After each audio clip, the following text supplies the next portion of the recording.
are back again here in the Alumni Impact Room for another episode of Alumni on Air. I'm so excited to have this amazing guest with us.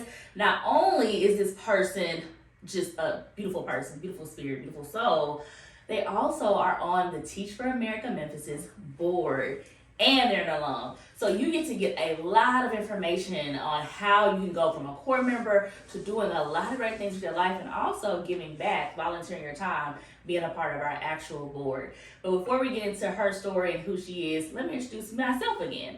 I'm Jamisha Hayes. I'm the Managing Director of programs, specifically our alumni and summer training program. And I am a 2011 Memphis core member, one of the best cores ever. Behind the scenes, we have James Larkin, who I could not do this without. He's our Director of Alumni and Communications. So he sets all this up, makes it all happen. Thank you, James, for everything that you do. And now I want you all to get to meet this amazing woman beside me. So before we get started, what's your name? I am Hadley MIller, and as you said, I'm a 2009 alumni.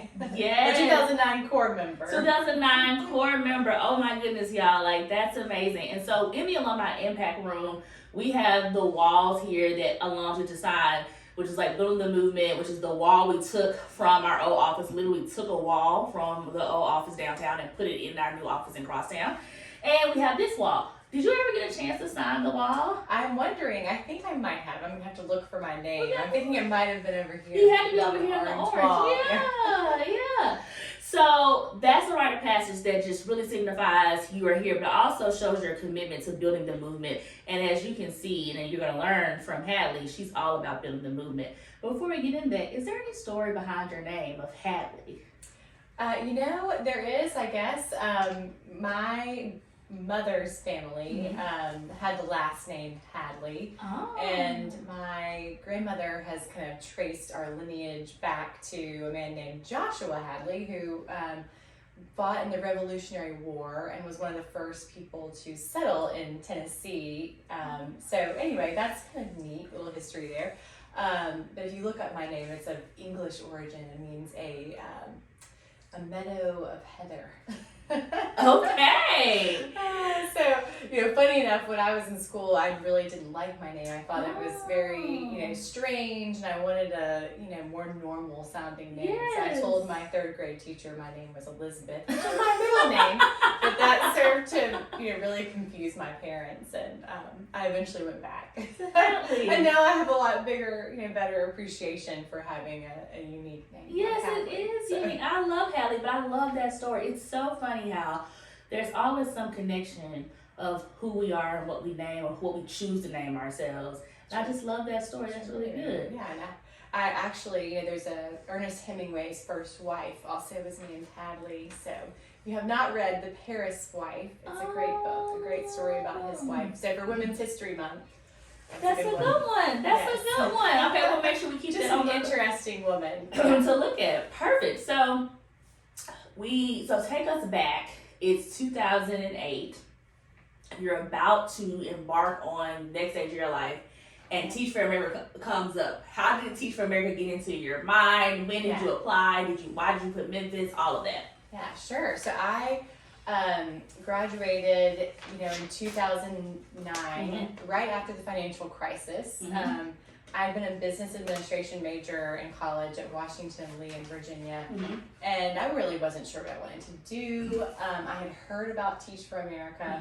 I knew that I enjoyed working with kids, and what really kind of prompted me to apply for Teach for America was an experience I'd had in high school. I lived in a small town, and there was this Asian American family that owned a Chinese restaurant. They had 2 young children, and they needed help because they couldn't speak any English, so they couldn't help their children with their homework. And that was something that I did for a number of years, was go to their restaurant once a week, help their children. And it really had an impact on me. And so I think I'd always had this idea of maybe I want to be a teacher. And so the Teach for America recruiters, I guess, had come on to our campus and had a little table, at an event, and I knew some friends of mine were applying. And So I thought, well, sure, I'll just apply and see what happens. And sure enough, it worked out. And to be honest, I don't know. I don't think I ranked Memphis as my number one. Wow. I think I was hoping to be with my friends in DC or New York, and they said, well, we have a spot in Memphis. And I thought, you know what? I grew up in Nashville. I have family not too far from there. I've never been to Memphis, though, my entire life. And so the first time that I came to Memphis was literally, day one of training that summer. And, I had a couple of friends that were actually moving to Memphis to work, one at St. Mary's Episcopal School, and then others that were going to dental school and medical school. So it worked out, and I had other people that I knew coming here, and it was kind of like fate. Okay, it's weird looking back at how things, happen. But initially, that was not like my, plan as I entered college. It just sort of happened, and I'm very glad that it did. That's so interesting, because similar to me and similar to other people, it was Teach for America just happened. It kind of like one day I woke up at Rhodes and was like, I legitimately don't know what I'm doing next. I had a plan. That plan did not go the way I thought it was going to go. Yep. And then next thing you know, I woke up and it was just like, yeah, let's try TFA, because it just fit. And then it fit all the things I wanted to do, but it didn't. And it was going to allow me to potentially get to where I was trying to go. Right. And then, of course, I got here and fell in love with the babies, and it just became my life. Yeah. So take me back. So you got Memphis. Where were you placed? What was your core experience like? Yeah, so I was at Star Academy Charter School, which is in North Memphis. It was part of the Golden Gate Cathedral. At the time, it was a K through 5 school. Now I think it's K through 8. And I taught 5th grade. So I was there for both 2 years. The first year I taught math and science, and then the next year I taught reading, language arts, and writing. So that was a challenge. Me and my math brain, have to go to reading, language arts, and writing. But my principal came to me and said she didn't have much confidence in the man she'd hired to teach reading a few weeks into the year, and so I made the switch, and and it was great. I was glad to have that experience. The creative writing in 5th grade was really fun. Writing those 5-paragraph stories. I will never forget. There were some really creative ones. I loved that. So anyway, it was a really welcoming school. There were no other core members there, which was a challenge, but we had a really strong principal, Kia Tate, and she was like a rock star for the kids and was a great motivator, and so I was very thankful to have her and other teachers that weren't core members but that were great mentors and were very helpful. So it was ultimately a wonderful experience. So that is so interesting about the notion of switching subjects. A lot of times what we hear from a lot of core members is this idea of like, I came into Institute of Pre-Service and I was teaching elementary 3rd grade reading, and now I'm placed and I'm teaching math in 8th grade.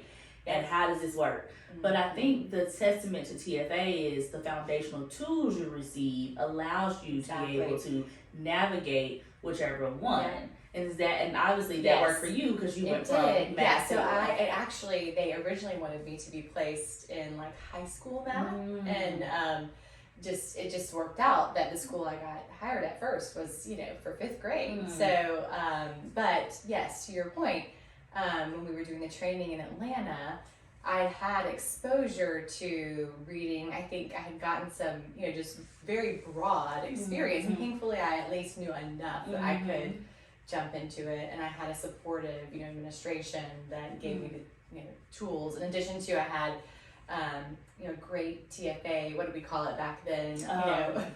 They're CM or something. And Corey Hamner. Oh my God, she's such Corey. A wonderful person. Corey. Yes. And so if I had not had her and her kind spirit and just, I don't know if I would have made it. But also Jenna Malinsky, who's alum, she was another core member that was a year ahead who was teaching at Promise Academy. And so I had, so many people that were very supportive and giving me tools and ideas. And so, and at that stage I was young, I had no kids, I had, time to stay up late at night and work on lesson plans and grading and, trying to figure out how I was going to make it work. So.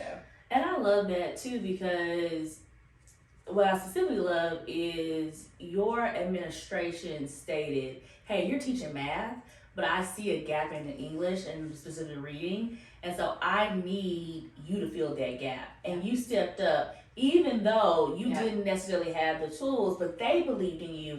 And I think that's sometimes something we forget is like, you sometimes don't know how great you are until you're pushed to stretch yourself. That's so true. And you don't get it, and then you turn around and it's like, if you stick to it has to be this way, you won't get to see what could be. And obviously your kids still did well academically. They did from that shift. Yeah, the results of the writing scores, that's something that my principal was so concerned about, was we have to have really great writing scores. I cannot remember exactly what the stats were, but they were great, and we were all pleased. And so it felt so good to to have accomplished that and to have challenged myself. And I do think that's what makes Teach for America really unique. Coming right out of college, you get pushed to do things that you wouldn't get pushed to do in other jobs. I don't think. I can't speak for everyone, but I think that's something that's really also just character building, and it's just a foundational skill no matter what, you end up doing. If you don't stay in the classroom or, like me, go into, wealth management, finance, it's still just, great experience to have, to push yourself, challenge yourself, to do things that maybe you don't realize you can do. I love it. And I think that's something for our audience to think about. So when was the last time you pushed yourself? When was the last time you challenged yourself to do something that's outside of your comfort zone that stretched you? And then, if you have done it, what was the result? Was it successful? And if it wasn't, why do you think it wasn't? And if it was, would you do it again? And would you do it differently? Or how could you even enhance on that? Take a moment to think about when was the last time you pushed yourself and how you continue to push yourself and move forward. We'll come back.